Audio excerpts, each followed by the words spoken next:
ഓക്കേടോ, ഇത് മതി. ഓ ശരി സാർ. അല്ല, സാർ എവിടെ എത്തിയെന്ന് അറിയില്ലല്ലോ, ഒന്ന് വിളിച്ചു നോക്കിയാലോ?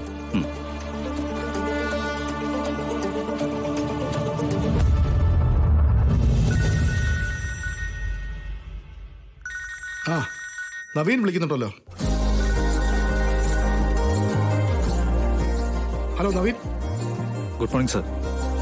ഞാൻ ഡോക്യുമെന്റ്സ് ഒക്കെ റെഡി ആയിട്ട് കാത്തിരിക്കുകയാണ്. സാർ എപ്പോഴായിരിക്കും വരുന്നത്? താനിപ്പോ എവിടെ? അത് പറ. ഞാനിപ്പോ ഇവിടെ ഓഫീസിലുണ്ട്. എന്നാ ഞാൻ ഉടനെ ഓഫീസിലേക്ക് വരാം. അത് കഴിഞ്ഞാൽ എനിക്ക് കുറച്ച് പ്രോഗ്രാംസ് ഉണ്ടേ. Okay sir.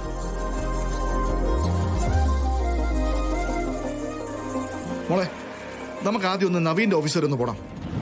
ആ എഗ്രിമെന്റ് സൈൻ ചെയ്ത് അഡ്വാൻസ് ഒന്ന് വാങ്ങിക്കണം. കുറേ ദിവസമായിട്ട് ഇങ്ങനെ മാറി മാറി പോയിക്കൊണ്ടിരിക്കുക. സാർ, അതിപ്പോ നമ്മൾ അങ്ങോട്ട് പോകാൻ തീരുമാനിച്ച സീതാറാം മാഡത്തിന്റെ അടുത്തെത്താൻ വൈകും. വൈകട്ടെ, നമ്മൾ ഇത്ര സമയത്ത് അവിടെ എത്തിക്കൊള്ളാന്ന് വാക്കൊന്നും പറഞ്ഞിട്ടില്ലല്ലോ. കുറച്ച് വൈകി കണ്ടാ മതി ശാന്തി. എങ്കിലേ അച്ഛൻ നവീൻ സാറിന്റെ ഓഫീസിൽ പോയി എഗ്രിമെന്റ് സൈൻ ചെയ്തിട്ട് വരൂ. ഞാൻ അമ്മയും കൂട്ടി ഇവിടെ അടുത്തുള്ള ഒരു ക്ഷേത്രത്തിൽ പോയിട്ട്. അതെന്തിനാ? ഈ എഗ്രിമെന്റ് സൈൻ ചെയ്യാന്ന് പറഞ്ഞാൽ ഒരുപാട് സമയം എടുക്കുന്ന കാര്യമൊന്നും അല്ല മോളെ. പോകുന്നു, ഒരു ഒപ്പിടുന്നു, അത്രേ ഉള്ളൂ. അത് വേണ്ട സാർ. പിന്നെ എനിക്കങ്ങനെ വലിയ വലിയ ഓഫീസിലൊന്നും. എന്താ ശാന്തി, വലിയ വലിയ ഓഫീസിൽ എന്താ നമ്മളെ പിടിച്ച് വിഴുങ്ങാനുള്ള ആളുകളെ നിയമിച്ചിട്ടുണ്ടോ? അത് മാത്രമല്ല, ആ സ്ഥലം കാണിച്ചതും ഏർപ്പാടാക്കിയതും ഒക്കെ ആരാ? കൃഷ്ണമോളല്ലേ? കൃഷ്ണമോൾ എന്റെ കൂടെ ഉണ്ടായേ പറ്റൂ, അല്ലാതെ എങ്ങനെ സൈൻ ചെയ്യുന്നേ? അച്ഛാ മോളെ, നവീൻ ഇതുവരെ നിന്നെ കണ്ടിരിക്കുന്നത് ആ സ്ഥലത്തിന്റെ ബ്രോക്കറായിട്ടാ. അച്ഛൻ അത് ഇന്നൊന്ന് തിരുത്തി പറയണം. ഈ നിൽക്കുന്നത് എന്റെ മകളാണെന്ന് തന്നെ പറയണം. അയാളൊന്ന് ഞെട്ടും. അതൊക്കെ പിന്നായാലും പറയാലോ സാറേ. ഇപ്പൊ ചെയ്യാവുന്ന ഒരു കാര്യം എന്തിനാ ശാന്തി പിന്നേക്കാക്കുന്നത്? എന്റെ ശാന്തി, തന്റെ മനസ്സിലിപ്പോ എങ്ങനെയെങ്കിലും സിത്താര എടുത്തു പോയി എല്ലാ കാര്യങ്ങളും വിളിച്ചു പറഞ്ഞ് ഞാനിതാ ഫ്രീ ആയെന്ന് പറഞ്ഞ് നടക്കണം, അല്ലേ? അത്ര ബന്ധപ്പെട്ട് ഓടിച്ചെല്ലേണ്ട സ്ഥലമൊന്നുമല്ല അത്. ആ, അതുപോട്ടെ, നമുക്കെന്തായാലും ആദ്യം നവീന്റെ ഓഫീസിലേക്ക് പോവാം. കയറുമോളെ. ആ, ഇതെന്താ രണ്ടുപേരോട് നോക്കിക്കൊണ്ടിരിക്കുന്നേ? കയറാൻ പറഞ്ഞില്ലേ?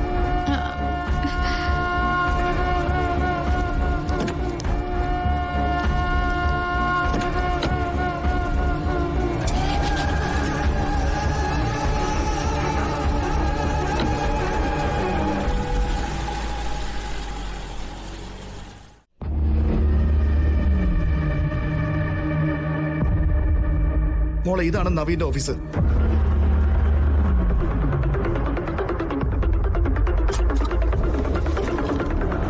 വാ, രണ്ടാളും ഇറങ്ങും.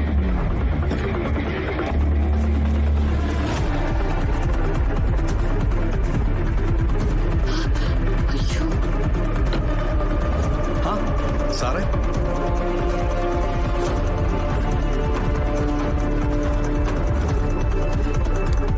ഹലോ നമസ്കാരം. സാറേ, വണ്ടിക്കത് വേറെ ആരാ? അതിന്റെ സഹോദരി മകളുവാ. ഓ, എങ്കിൽ അവരെ കൂടെ ഇങ്ങോട്ട് വിളിക്കും സാറേ. ഔദ്യോഗികമായിട്ട് ഞാൻ തന്നെ വിളിക്കാം.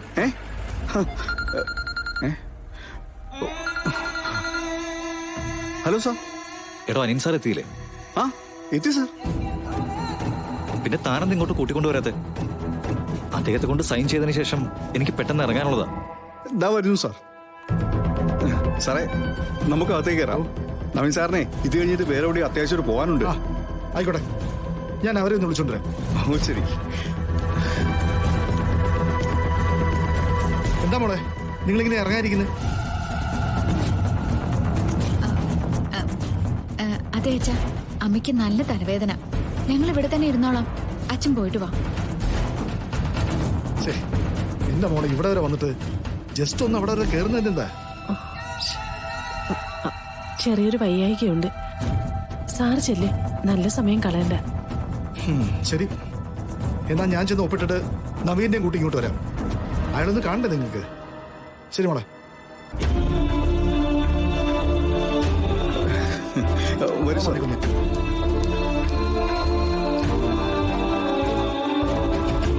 മോളെ, തൽക്കാലം രക്ഷപ്പെട്ടു.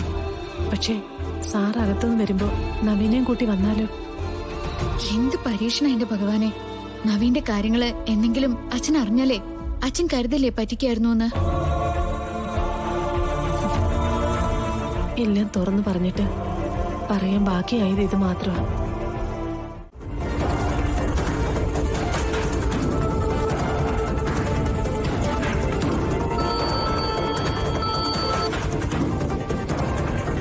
ഹലോ സെൽവം. സാറേ ഞങ്ങൾ സിറ്റിയിലെത്തിയിട്ടുണ്ട്. അവരെവിടെയാണ് സാർ? ഞാനിപ്പോ ശ്രീനിവാസനെ വിളിച്ചിരുന്നു. അവരിപ്പോ പോയിരിക്കുന്നത് ഒരു ഓഫീസിലേക്കാ. എവിടെ? ഓഫീസ് ഇരിക്കുന്ന സ്ഥലം.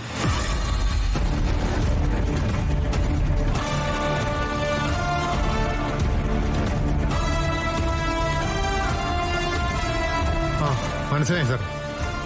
സ്ഥലം ഞങ്ങൾ കണ്ടെത്തിക്കോളാം. അവരെയും. സെൽവ, ഞാൻ പറഞ്ഞൊക്കെ ഓർമ്മയുണ്ടല്ലോ. ശ്രീനിവാസൻ നിസ്സാരക്കാരനല്ല. സാറേ എന്റെ കൂടെ ഇപ്പോ നല്ല ചുണക്കുട്ടന്മാരായ കുറെ ആളുകളുണ്ട്. ആ, ഓരോരുത്തരും 10ഉം 12ഉം ക്രിമിനൽ കേസുകളിലെ പ്രതികളാണ്. അവരുടെ എല്ലാവരുടെയും കയ്യിൽ നിന്ന് രക്ഷപ്പെട്ടു പോകണമെങ്കിൽ ശ്രീനിവാസൻ ദൈവമായിരിക്കണം. ദൈവം. എങ്കിൽ പെട്ടെന്ന് ചെല്ലേ. അവരവസാനിച്ചു എന്നുള്ള വിളിക്ക് വേണ്ടിയാ ഞാൻ കാത്തിരിക്കുന്നത്. ഞാൻ വിളിക്കാം സാറേ. എല്ലാത്തിന്റെയും ജീവൻ എടുത്ത് കഴിഞ്ഞിട്ട്.